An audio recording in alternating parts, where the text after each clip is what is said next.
শব্দ, সাউন্ড, এটার যেমন একটা পাওয়ার আছে এবং ড্যামেজিং পাওয়ার।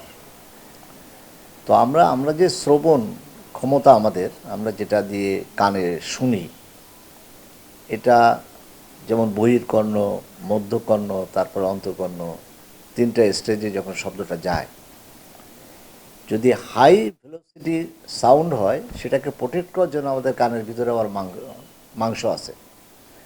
এই মাসেলগুলোর নাম বলে হচ্ছে স্টেপিডিয়াস মাসেল। এরা প্রোটেক্ট করে।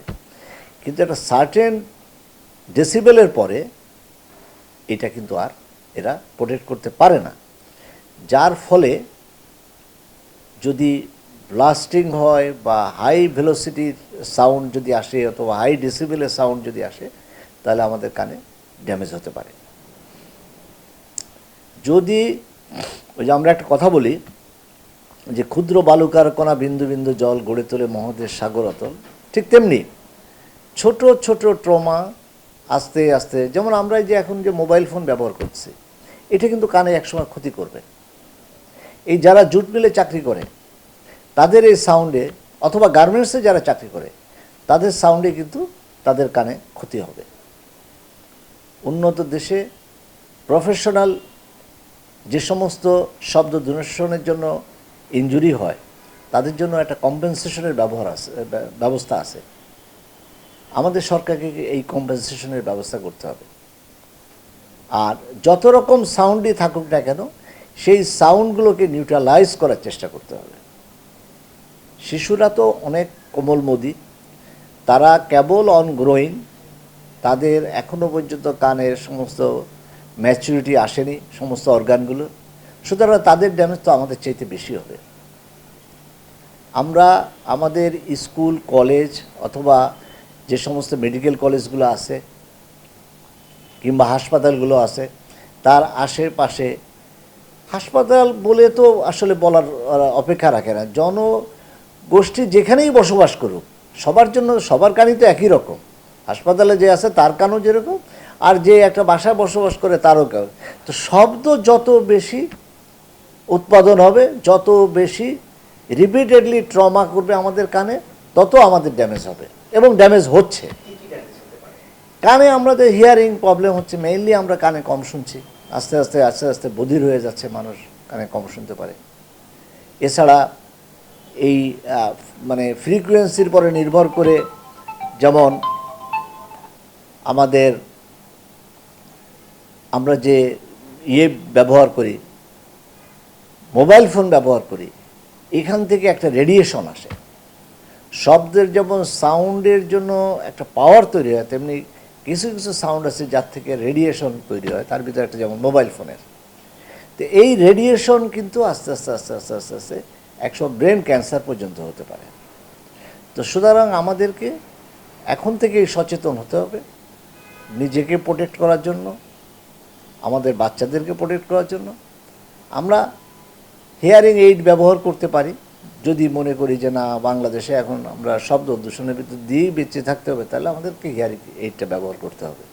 হিয়ারিং এইড ব্যবহার করলে দেখা যাবে, হিয়ারিং এইড বলতে আমরা হিয়ারিং এইড ঠিক ওইভাবে, এইড মানে হচ্ছে যে শোনার জন্য হিয়ারিং এইড, আর হিয়ারিংয়ের জন্য কিছু প্রোটেক্টর পাওয়া যায়, সেই প্রোটেক্টরটা ব্যবহার করতে হবে, তাতে সাউন্ডটা বেশি কানের ভেতরে ঢুকতে পারবে না, সেভাবে আমরা চলতে পারি।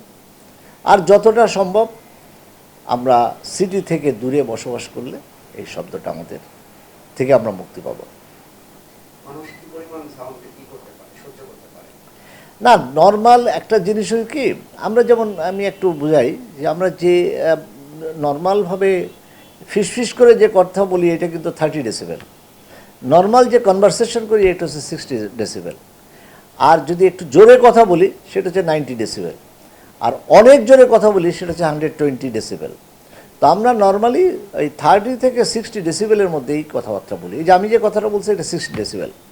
এইটুক কিন্তু আমরা সহ্য করতে পারি, এই রেঞ্জের। এর পরে হলে, যেমন 90-র পরে গেলে কানে ব্যথা করে। অনেক সময় অনেকে কমপ্লেন করে যে আবার বাচ্চা কাল রাত্রে থেকে কানে ব্যথা হয়। হিস্ট্রি নিয়ে দেখলাম যে সে সারা রাত মোবাইল ফোন ইউজ করছে। তো মোবাইল ফোন ইউজ করলে তার একটা ট্রমা আছে, ট্রমার জন্য কানে ব্যথা করবে। হার্টে অবশ্যই প্রবলেম হয়।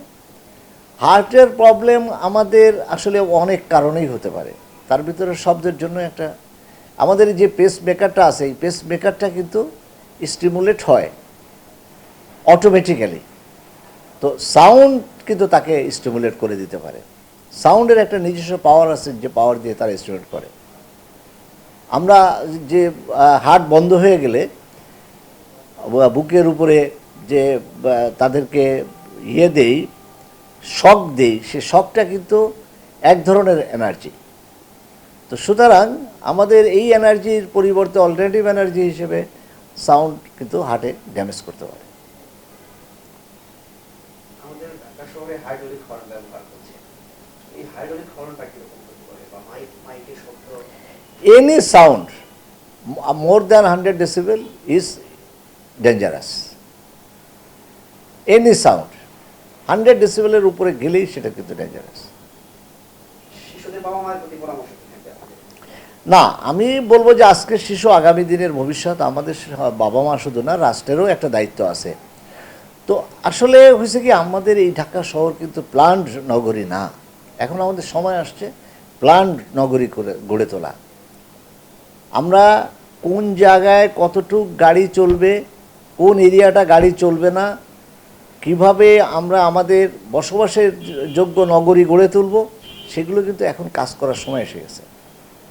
আমরা সারা বাংলাদেশে প্ল্যান অনুযায়ী যদি নিউ টাউন করতে পারি, নতুন নতুন সিটি করতে পারি, প্ল্যান অনুযায়ী করতে পারি, আর 100 বছর পরেও যাতে এই প্ল্যানটা থাকে, তাহলে ওই সব জায়গায় যাতে শব্দ দূষণ না পৌঁছাতে পারে, স্কুল কলেজ বিশ্ববিদ্যালয়গুলোকে পর্যায়ক্রমে যদি শিফট করে নিয়ে যেতে পারি, যেসব লোকালয়ে আসলে শব্দ পৌঁছানোর মতো কোনো ব্যবস্থাই থাকবে না, হয়তোবা সাইকেল চালাবে কিংবা রিক্সা চলবে, কিন্তু হাই ভেলোসিটির কোনো ভেহিকেল সেখানে চলবে না, ম্যাক্সিমাম কার ব্যবহার করতে পারে, কিন্তু তার থেকে বেশি সাউন্ড এলা গাড়ি ঘোড়া না চলতে পারে, এইরকম লোকালয়ে আমাদের বসবাসযোগ্য করে তুলতে হবে। স্কুল কলেজ বিশ্ববিদ্যালয়কে শিফট করে নিতে হবে। এটা সরকারকে কাজ করতে হবে। এতে আমাদের বাংলাদেশও উন্নত হবে, আর আমাদের নিজেদেরকেও আমরা সেভ করতে পারব, আমাদের কানও রক্ষা হবে।